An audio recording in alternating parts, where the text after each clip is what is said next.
BJP सांसद और लोकप्रिय नेता दिल्ली के मनोज तिवारी हमारे साथ में हैं। मनोज जी के साथ बात कर लें।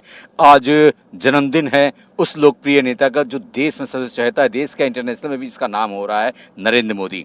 क्या कुछ कहेंगे आप? देखिए, शब्दों की बहुत कमी पड़ जाएगी जब हम नरेंद्र मोदी जी जैसे महामना का जन्मदिन सेलिब्रेट करने के लिए कोई शब्द बोलेंगे। सच्चाई तो ये है कि पहली बार मैं महसूस कर रहा हूँ जहाँ भावनाएं बड़ी हो गई हैं, शब्द छोटे पड़ गए हैं। धन्य है वो माँ जिन्होंने नरेंद्र मोदी जी जैसे व्यक्ति को जन्म दिया। हमने एक मैसेज आपको भी भेजा है, आपने शायद देखा नहीं होगा,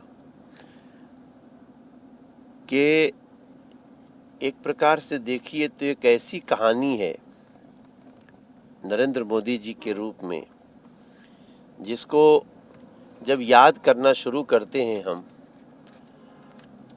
तो बचपन में एक बच्चा जो अपने पिता के साथ अगर चाय सर्व करने की, चाय की दुकान होती थी उनके पिताजी की, और अगर वो चाय सर्व करने गए फौजी को पिलाए तो फौजी से पैसा नहीं लिया। पिताजी से पूछा, भाई अभी तुमने 10 चाय खर्च कर दी, क्या कहाँ गया? तो बोला, नहीं बाबा, हमने तो उसको पिला दिया फौजी को। वही आगे चल के नरेंद्र मोदी बनते हैं। कभी जब स्कूल में थे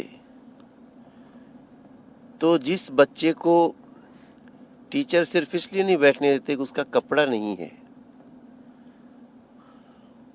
अपनी गरीबी के बावजूद किस तरह से उसका कपड़ा बनवाते हैं, उसको जिस दिन नाम कटने वाला हो जाता है उस दिन उसको प्रस्तुत करवा देते हैं। एक छोटा बच्चा, वो आगे चल के नरेंद्र मोदी होते हैं।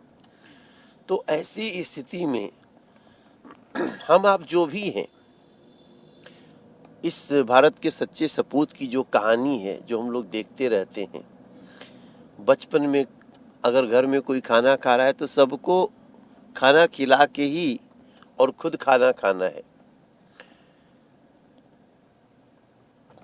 बचपन से ही लोगों में भेदभाव न हो, उनको कपड़ा दिलवाया। कर्म के प्रति समर्पण जो है वो न जाने कितने ऐसे अनगिनत एग्जाम्पल्स हैं। वो स्वयं कहते हैं कि मुझे अपनी माँ से ईमानदारी का संस्कार मिला है। गरीबी के बावजूद दूसरे के घर में बर्तन साफ करके भी अपने बच्चों को पढ़ाना, गलत रास्ते पे नहीं जाना। किताबों के समंदर के ऐसे गोताखोर रहे हैं नरेंद्र मोदी जी।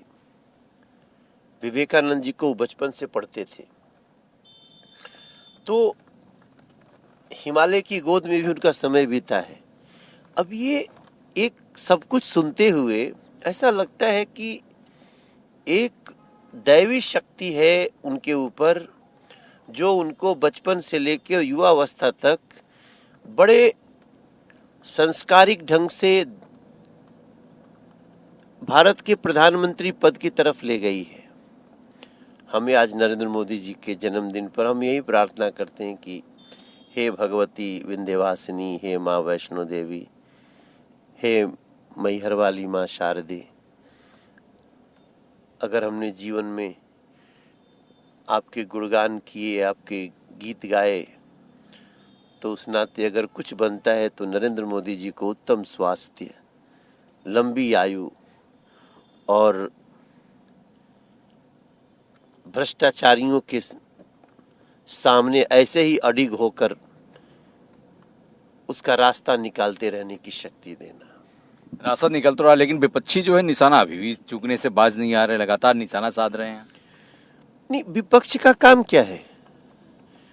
विपक्ष का काम तो यही है कि वो निशाना साधेंगे, लेकिन अब विपक्ष खुद ही निशाने पे है जनता के। भाई जो विपक्ष ये कहता है भारत में कि हम सत्य सनातन धर्म को समाप्त कर देंगे, हम इसके लिए अलायंस बनाए हैं इंडी, तो अब वो अपने लोगों के निशाने पे, वो क्या मोदी जी को निशाने पे रखेगा। अब जिस हिसाब से पार्लियामेंट सत्र स्पेशल सत्र होने वाला है उसको लेकर बड़ी ज़्यादा बातें हो रही हैं, लेकिन जब ये साफ कर दिया गया प्रहलाद जोशी साहब ने कि देखिए जो पुराने बिल हैं उन्हीं को लेकर हम लोग यहाँ पे सत्र बुला रहे हैं, लेकिन फिर भी अटैक पे अटैक विपक्ष अपनी तरफ से करता चला आ रहा है। मीटिंग भी आज है। देखिए, विपक्ष का अटैक नरेंद्र मोदी जी पर, वो हर अटैक एक नई जानकारी देने वाला होता है जनता को कि देखो हम विकास के कितने विरोधी हैं। विपक्ष अटैक करता है और जनता कहती है अरे ये बड़े बेवकूफ लोग हैं, क्योंकि जैसे ही वो कोई बात करते हैं तो उसकी पूरी वो जड़ तक निकल के आती है सच्चाइयाँ, पता चलता है ये खुद ही इतने भ्रष्टाचारी रहे। अभी देखिए आजकल एक पिक्चर वायरल हो रही है, पता नहीं आपने देखी कि नहीं देखी, कि प्रधानमंत्री के रूप में मनमोहन सिंह जी वो दूसरी कुर्सी पे बैठते हैं और जहां प्रधानमंत्री की चेयर है दूसरे राष्ट्राध्यक्षों के साथ, वहां सोनिया गांधी जी बैठी हुई हैं। अब इसकी कल्पना कौन कर सकता है इस भारत में? तब समझ में आता है कि भारत कैसे पीछे रह गया, भारत कैसे दूसरे देशों के पंगु बन करके काम करता रहा, दूसरे देशों को फायदा पहुंचाता रहा और भारत के लोग और भारत गरीब होता रहा। और वहीं नरेंद्र मोदी जी की तस्वीर आती है। दुनिया के बड़े बड़े शक्तिशाली देश वो जिस तरह से बात करते हैं, अब जिस कुर्सी पे दुनिया के बड़े देश होते थे उस पे नरेंद्र मोदी जी बैठते हैं, और जहां सोनिया जी बैठती थी वहां दूसरे देशों के प्रमुख बैठते हैं। तो इसमें बहुत सारी राज की बातें हैं। इन लोगों ने लोकतंत्र को कुचल के रख दिया। मैं तो जितने भी डिबेट करने वाले लोग होंगे, मैं उनको पूछना चाहता हूं आप किसकी तरफदारी कर रहे हो? जितने भी दूसरी पार्टी के प्रवक्ता भी होंगे, मैं बोलूंगा भारत के इस गौरव यात्रा में ना छोड़ दीजिए उनको, जो आप ही की आने वाली भावी पीढ़ी की जड़ें कटवाने के लिए बयान दिलवाते हैं। बयान तो दिलवाते हैं, लेकिन आज के इस पावन पर्व पे यानी मोदी जी के जन्मदिन पर आज फाइनल मैच भी है। आज जिस हिसाब से मैच है भारत और श्रीलंका का, क्या कुछ कहेंगे उसमें? देखिए, मैच तो एक मैच होता है, तो रोज ही मैच होते रहते हैं। परसों भी मैच था, उसके पहले भी मैच था, आज फाइनल है। हाँ, आज फाइनल। देखिए, पहले क्या होता था आपको एक बात बताएं, भारत और किसी भी देश का जब क्रिकेट का फाइनल होता है तो खेल के दृष्टि से महत्वपूर्ण होता है। कुछ लोगों ने उसको देश की इमेज से जोड़ दिया। भाई, किसी खेल में भारत की जीत हो या भारत के उस खेल में उस दिन पराजय हो, उसको देश के इतने इमोशन से क्यों जोड़ते हैं? अगर मान लीजिए कि आज भारत जीत जाता है तो ऐसा थोड़ी है कि श्रीलंका को नेस्तनाबूद कर दिया। अरे, खेल के मैदान में जीता है।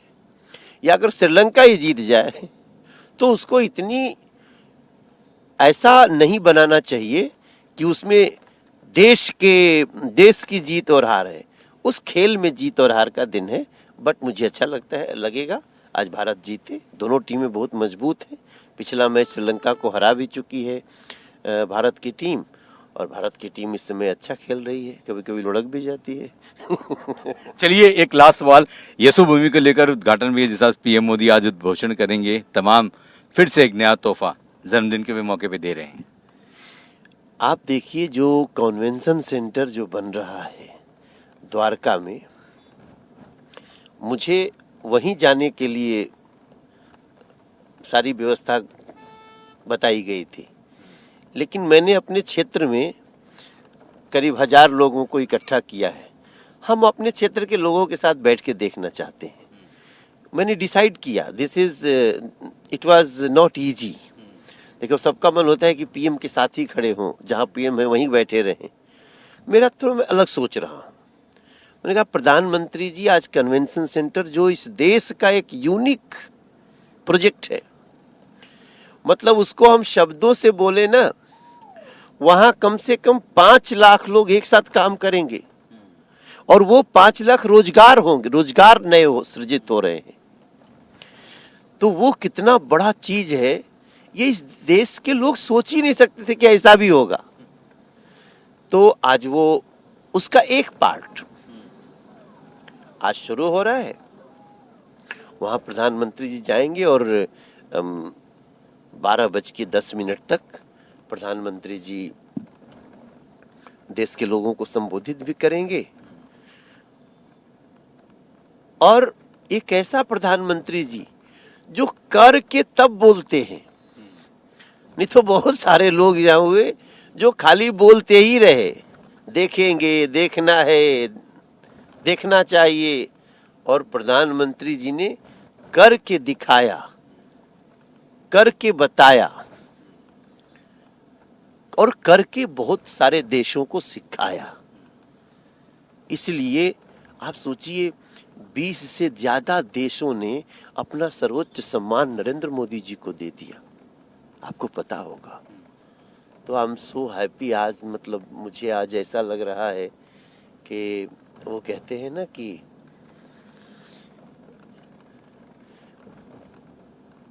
जब एक सोहर गाते हैं हमारे यहाँ जब बच्चा, तो नरेंद्र मोदी जी के पैदा होने पे दिन पे